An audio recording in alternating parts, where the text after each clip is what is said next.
नमस्कार दोस्तों, आपका स्वागत है हमारे YouTube channel Hindi with Sunil Chem में। आज का जो विषय है वो विशेषण है। विशेषण के बारे में हम जानेंगे कि विशेषण क्या होता है और किस प्रकार से इसमें से प्रश्न बनते हैं और परीक्षा में कैसे पूछे जाते हैं और हम इनको कैसे हल करेंगे। तो मैं विशेषण को बताने से पहले एक चीज़ आपको बताना चाहता हूँ कि आप लोग अपनी जो तैयारी है उसमें निरंतरता लाए रखें, जिससे कि आपकी जो परीक्षा है उसकी तैयारी साथ ही साथ चलती रहे। तो आज चलिए चलते हैं। कुछ लोग क्या होते हैं कि जब जैसे ही परीक्षा आती है तो उसी समय किताब उठा ली और सफलता की ओर भागने की कोशिश करते हैं, लेकिन सफलता ऐसे नहीं मिलती है दोस्तों।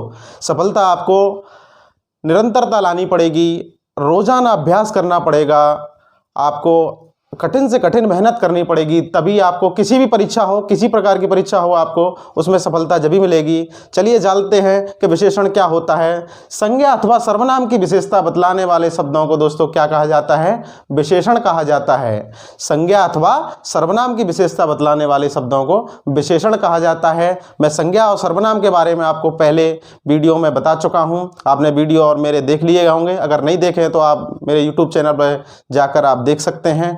तो संज्ञा अथवा सर्वनाम की विशेषता बतलाने वाले शब्दों को दोस्तों क्या कहा जाता है? विशेषण कहा जाता है। क्या कहा जाता है?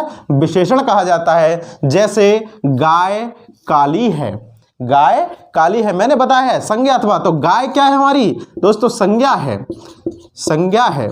संज्ञा, संज्ञा किस प्रकार की संज्ञा है? ये जातिवाचक संज्ञा है। कैसी है? जातिवाचक संज्ञा है। गाय कैसी है? काली है। तो काली शब्द क्या होगा यहाँ पर?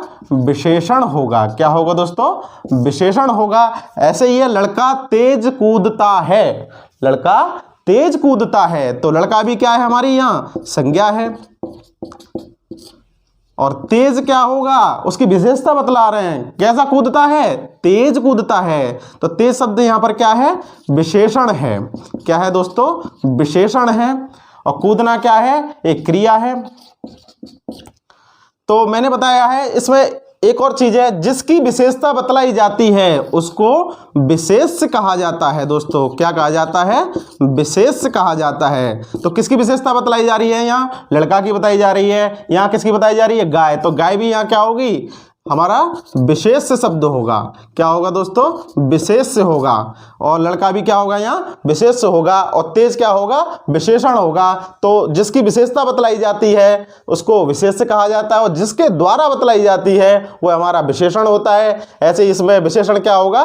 तेज होगा। ऐसे ही एक और चीज है प्रविशेषण। प्रविशेषण, तो प्रविशेषण क्या होता है दोस्तों? विशेषता की भी विशेषता बतलाई जाए। जैसे मैंने कहा है यहाँ लड़का बहुत तेज कूदता है, बहुत तेज कूदता है। तो देखो दोस्तों यहाँ विशेषता भी आई, ये विशेषण भी आया। क्या आया? विशेषण आया। लेकिन तेज दौड़ता कूदता है, लेकिन कैसा कूदता है? बहुत तेज कूदता है। तो यही हमारा क्या होगा? प्रविशेषण होगा। क्या होगा दोस्तों? प्रविशेषण होगा। और लड़का क्या होगा यहाँ पर? विशेष्य होगा। तो आपकी समझ में, मेरे हिसाब से समझ में आ गया होगा कि विशेष्य क्या है, विशेषण क्या है और प्रविशेषण क्या है। तो यही हम बताना चाह रहे हैं कि विशेषण वास्तव विशेषण के 4 भेद होते हैं दोस्तों। कौन कौन से होते हैं? नंबर 1 सार्वनामिक विशेषण, नंबर 2 गुणवाचक विशेषण, नंबर 3 संख्यावाचक विशेषण, नंबर 4 परिमाणवाचक विशेषण। ये हमारे 4 प्रकार के विशेषण पाए जाते हैं। तो इनके बारे में डिटेल से जानते हैं दोस्तों। चलिए पहला है सार्वनामिक विशेषण। कौन सा है? सार्वनामिक विशेषण। इसकी परिभाषा क्या कहती है या क्या है ये? सर्वनाम जब किसी संज्ञा के पूर्व आकर, ध्यान दीजिएगा इस बात पर, सर्वनाम जब किसी संज्ञा के पूर्व आते हैं, अर्थात विशेषण के रूप में प्रयुक्त होने वाले सर्वनाम को ही सार्वनामिक विशेषण कहा जाता है। मैंने बोला है संज्ञा के आगे आकर, संज्ञा के आगे आकर, जैसे वह किताब फटी है, तो मैंने बोला है संज्ञा के आगे आकर, संज्ञा के आगे कौन आएगा? सर्वनाम आएंगे, तो वह क्या है? सर्वनाम है दोस्तों। वह अन्य जो होते हैं पुरुषवाचक सर्वनाम में उत्तम पुरुष, मध्यम पुरुष और अन्य पुरुष जो होते हैं, वह तीसरा प्रकार होता है। तो वह किताब फटी है, तो किताब क्या है? संज्ञा है। क्या है दोस्तों? संज्ञा है, और यह सर्वनाम है। तो सर्वनाम के द्वारा ही विशेषता बतलाई जाए, या संज्ञा के आगे आकर सर्वनाम आते हैं जो, उन्हें क्या कहा जाता है? सार्वनामक विशेषण कहा जाता है। जैसे कौन आदमी आया है, कौन आदमी आया है, तो कौन यहाँ क्या है? प्रश्नवाचक सर्वनाम है। क्या है? प्रश्नवाचक सर्वनाम। और आदमी क्या है? संज्ञा है, जातिवाचक संज्ञा है आदमी। क्या है? जातिवाचक। ऐसे ये तीसरा उदाहरण है, जैसा देश वैसा भेष। तो मैंने आपको बताया था सर्वनाम जब कराए थे कि जैसा और वैसा, जो और सो शब्द संबंधवाचक सर्वनाम में आते हैं। किस में आते हैं? संबंधवाचक सर्वनाम में आते हैं। तो जैसा देश वैसा भेष, तो देश क्या है हमारा? एक संज्ञा है। क्या है? संज्ञा है। तो जिससे पहले ये क्या आ रहा है? जैसा, तो जैसा शब्द क्या है? सर्वनाम। तो क्लियर हो गया होगा यहां से कि संज्ञा के आगे जो शब्द आते हैं, जो शब्द क्या होते हैं? सर्वनाम आते हैं, उनको ही हम क्या कहते हैं? सार्वनामिक विशेषण कहते हैं। तो ये बिल्कुल क्लियर हो गया होगा दोस्तों। अब चलते हैं दूसरे के बारे में, गुणवाचक विशेषण। अन्य है गुणवाचक विशेषण। गुणवाचक जैसा कि नाम से क्लियर हो रहा है, गुण मतलब जिसके गुण धर्म से जाना जाए, उसकी दशा से जाना जाए, उसके स्वभाव से जाना जाए, उसके आकार से जाना जाए, उसकी गुण से जाना जाए, रंग से जाना जाए, काल से जाना जाए, यही हमारा क्या है? गुणवाचक विशेषण है। तो परिभाषा क्या है इसकी? जो शब्द संज्ञा अथवा सर्वनाम के गुणधर्म, क्या? गुणधर्म स्वभाव का बोध कराते हैं, उन्हें गुणवाचक विशेषण कहा जाता है। इसके निम्न भेद होते हैं। कौन कौन से भेद होते हैं? जैसे काल बोधक, सबसे पहला है काल यानी समय बोधक। क्या है? समय बोधक भी कह सकते हैं इसको। तो समय बोधक में बताएंगे ये नया है, पुराना है, अभी का है, ताजा है, मौसमी है या प्राचीन है। ये सभी क्या है? एक समय का बोध करा रहे हैं। तो ये सभी क्या कहलाएंगे? काल बोधक कहलाएंगे दोस्तों। नेक्स्ट है रंग बोधक। रंग बोधक नाम से क्लियर हो रहा है, रंग सारे रंग आ जाएंगे इसमें, लाल, पीला, हरा, गुलाबी, ये सभी क्या आ जाएंगे? रंग बोधक में आ जाएंगे। तीसरा है दशा बोधक। मोटा है, पतला है, वृद्ध है, उसकी कंडीशन, इसकी कंडीशन बताएगी। दशा मतलब कंडीशन कैसी है उसकी? मोटा आदमी है, पतला है, वृद्ध है, गीला है, सूखा है, ये सभी किस में आएंगे? दशा बोधक में आएंगे। नेक्स्ट है गुण बोधक। जो गुण बोधक है मतलब उसकी क्वालिटी बताएगा। कैसी क्वालिटी है उसकी? अच्छा है, भला है, बुरा है, कपटी है, झूठा है, सच्चा है, पापी है, न्यायी है या सरल है, ये उसका क्या है? गुण है। नेक्स्ट है आकार बोधक। नेक्स्ट है आकार बोधक। गोल है, कैसा है? गोल है, चौकोर है, ये क्या है? सभी आकार है। लंबा है, तिकोना है या चौड़ा है। तो ये सब हमारा क्या हो गया? गुणवाचक विशेषण हो गया दोस्तों। तीसरा है संख्यावाचक विशेषण। तीसरा है दोस्तों संख्यावाचक विशेषण। जो शब्द संज्ञा अथवा सर्वनाम की संख्या का बोध कराते हैं। क्या दोस्तों? जो शब्द संज्ञा अथवा सर्वनाम की संख्या का बोध कराते हैं, उन्हें ही संख्यावाचक विशेषण कहा जाता है। इसके भी दोस्तों कितने भेद होते हैं? 2 भेद होते हैं। नंबर 1 निश्चित संख्यावाचक, नंबर 2 अनिश्चित संख्यावाचक। अनिश्चित संख्यावाचक में, निश्चित संख्यावाचक में क्या होता है? संज्ञा अथवा सर्वनाम की निश्चित संख्या का बोध होता है, और अनिश्चित संख्यावाचक में क्या होता है? निश्चित संख्या का बोध नहीं होता है। तो सबसे पहले चलते हैं निश्चित संख्या के बारे में। नंबर 1 है गणनावाचक। गणना मतलब गिनती। क्या है दोस्तों? गिनती। गणना करते हैं, बोलो करते हैं 1 2 3 ऐसे करके करते हैं ना, तो वही हमारी क्या होती है? गणना होती है। तो 1 2 3 4 5 6 7 8 9 10 100 तक या हजारों तक, लाखों तक गिनती गिनी जाए तो वो हमारे गणनावाचक में आते हैं। नंबर 2 है क्रमवाचक। क्रम, मेरा क्रम मतलब पंक्ति में बैठे होते हैं तब कहते हैं तुम्हारा कौन सा नंबर है, पहला है, दूसरा है, तीसरा है, या चौथा है, या पांचवा है, या 100वां है, तो ये क्रमवाचक कहलाता है। किसी पंक्ति में बैठे हों तो वो हमारा क्या है, क्रमवाचक में आता है। आवृत्ति मतलब गुणे, मतलब जब गुना किया जाता है किसी का तो वह हमारा आवृत्ति कहलाता है। मतलब 1 बार 2 बार 3 बार ऐसे करके करते हैं ना, गुणा करते हैं, जैसे 4 गुणा 4 तो 2 बार आ गया, ये तो 2 गुना हो गया, ठीक है। तो त्रिगुना, चौगुना, 5 गुना, 100 गुना, 10 गुना, ये सब किस में आते हैं, आवृत्तिवाचक में आते हैं। ऐसे ही है समुदायवाचक यानी ग्रुप।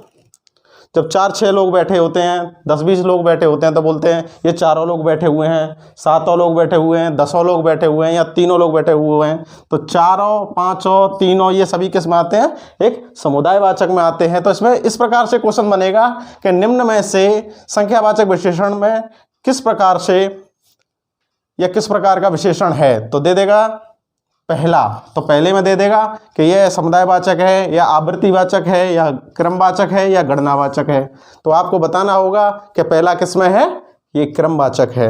ऐसे ही दूसरा है इसका अनिश्चित संख्यावाचक। अनिश्चित संख्यावाचक नाम से क्लियर हो रहा है कि इसमें निश्चित संख्या का बोध होगा नहीं। तो जैसे कुछ आदमी चले गए, कुछ आदमी चले गए, तो इसमें संख्या बिल्कुल पक्की नहीं क्लियर हो रही है कि ये संख्या कितनी है, कुछ है, यानी संख्या तो है लेकिन निश्चित नहीं है। तो यहाँ पर क्या होगा, ये अनिश्चित संख्यावाचक होगा। कई लोग आए थे, गिनती नहीं है उनकी, आए थे लेकिन पता नहीं है कितने लोग आए थे। तो कई में यह निश्चित नहीं होगा, यह अनिश्चित संख्यावाचक होगा। सब कुछ मिट गया, सब कुछ मिट गया, सब कुछ मिट गया में कैसा हो जाएगा, अनिश्चित संख्यावाचक हो जाएगा। तो बिल्कुल क्लियर हो गया होगा। दोस्तों परिमाण बोधक विशेषण कौन सा है, चौथा और लास्ट है परिमाण बोधक विशेषण। इसकी परिभाषा है जिन विशेषणों से संज्ञा अथवा सर्वनाम के परिमाण का बोध होता है, संज्ञा अथवा सर्वनाम के परिमाण का बोध होता है, उन्हें क्या कहा जाता है, हम परिमाण बोधक विशेषण कहते हैं। इसके भी दोस्तों 2 भेद होते हैं। नंबर 1 है निश्चित परिमाण और दूसरा है अनिश्चित परिमाण। तो निश्चित परिमाण क्या होता है और अनिश्चित परिमाण क्या होता है, सबसे पहले तो परिमाण के बारे में जानते हैं, उसकी क्वांटिटी के बारे में बताता है। इसी के परिमाण के बारे में कि इसमें जैसे मैं कह दूं कि 4 लीटर घी, तो 4 लीटर घी मतलब एक परिमाण बताया जा रहा है कि इसमें कितना घी है, 4 लीटर। और मैं कह दूं कि कुछ लीटर घी, तो उसमें लगभग अनिश्चित परिमाण हो गया, और 4 लीटर बोल दिया तो निश्चित परिमाण हो गया।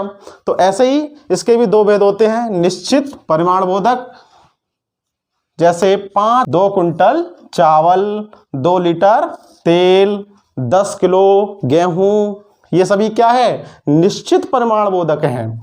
अनिश्चित परिमाण बोधक क्या है, मैं कह दूं कुछ लीटर पानी, तो इसमें निश्चित यानी नहीं हो रहा है, तो ये क्या होगा, अनिश्चित परिमाण बोधक होगा। थोड़ा दूध, यानी निश्चित संख्या नहीं आ रही है यहाँ पर, यानी क्वांटिटी उसकी क्लियर नहीं हो पा रही है, तो सही लेकिन क्लियर नहीं है, तो ये क्या होगा, अनिश्चित परिमाण बोधक। बहुत तेल, तो ये भी क्या है, अनिश्चित परिमाण बोधक है। तो बिल्कुल क्लियर हो गया होगा कि परिमाण बोधक क्या होता है, कि जहां क्वांटिटी बताई जाए वही हमारा क्या है, परिमाण बोधक है। यानी यूनिट जरूर आएगी, हर एक में यूनिट आ रही होगी, ये देख लीजिए इस तरीके से। थोड़ा, ठीक है, थोड़ा दूध, दूध भी किस में माप तौल में, लीटर में, किलो में मापा जाता है। तो दोस्तों एक छोटी सी चीज और है जो पेपर में पूछी जाती है, लेकिन उसको अधिकतर लोग जानते नहीं है या उसे इग्नोर मार देते हैं, लेकिन परीक्षा में आपको पूछ ली जाती है। तो वो होती है हमारी विशेषण की अवस्थाएं। क्या होती हैं, विशेषण की अवस्थाएं। तो विशेषण की अवस्थाएं 3 होती हैं दोस्तों। क्या होती हैं, 3 अवस्थाएं होती हैं। नंबर 1 है मूलावस्था, दूसरी है उत्तरावस्था, और तीसरी है उत्तमावस्था। आपने इंग्लिश में पढ़ी होंगी डिग्री, क्या पढ़ी होंगी, डिग्री पढ़ी होंगी। तो जो मूलावस्था होती है उसको इंग्लिश में हम कहते हैं पॉजिटिव डिग्री कहते हैं, और उत्तरावस्था होती है उसको कंपैरेटिव डिग्री कहते हैं, और उत्तमावस्था होती है उसे सुपरलेटिव डिग्री कहते हैं। यानी आपने एक ग्राफ पढ़ा होगा इस तरीके से, यानी ये ऊंचा है, ये उससे भी ऊंचा है और ये सबसे ऊंचा है। तो ये क्या है हमारी पॉजिटिव डिग्री है यानी मूलावस्था है, और ये क्या है हमारी कंपैरेटिव डिग्री यानी उत्तरावस्था है, और ये सबसे ऊंचा है तो ये हमारी क्या है उत्तमावस्था है। तो इन अवस्थाओं में पूछ लिया जाता है कि जैसे प्रश्न आ जाए हमारा कोमलतर किस अवस्था में होगा, तो इसको मैं ट्रिक के माध्यम से बताऊंगा आपको। किसके माध्यम से बताऊंगा? ट्रिक के माध्यम से बताऊंगा। कैसा भी शब्द कहीं से भी आ जाए तो आप तुरंत कर दोगे। तो मूल शब्द होता है हमारा लघु, और इसकी उत्तरावस्था हो जाएगी लघुत्तर, उत्तमावस्था हो जाएगी लघुत्तम। कोमल मूल शब्द है और इसकी उत्तरावस्था हो जाएगी कोमलतर और उत्तमावस्था हो जाएगी कोमलतम। ऐसे ही ये उच्च, उच्चतर और उच्चतम, ऐसे आ जाएगा सुंदर, सुंदरतर और सुंदरतम। तो इसकी ट्रिक क्या है? उत्तरावस्था, उत्तरावस्था में तर आ रहा होगा, उत्तरावस्था में क्या आ रहा होगा? तर आएगा, और उत्तमावस्था में हमेशा तम आएगा। ये इसकी ट्रिक है। मूलावस्था में तो मूल शब्द होगा ही दोस्तों। तो आपका ये विशेषण बिल्कुल क्लियर हो गया होगा, कहीं भी आपको किसी प्रकार का डाउट नहीं रहा होगा। अगर डाउट भी है कहीं भी तो आप हमारे कमेंट में डालकर बता भी सकते हैं, पूछ भी सकते हैं। अगर आपको हमारा ये वीडियो अच्छा लगा हो तो हमारे वीडियो पर लाइक करें, कमेंट करें और ज़्यादा से ज़्यादा शेयर करें। अगर आपने हमारा अभी तक चैनल सब्सक्राइब नहीं किया है तो जल्द से जल्द सब्सक्राइब कर लीजिए और इसको शेयर कर दीजिए। धन्यवाद।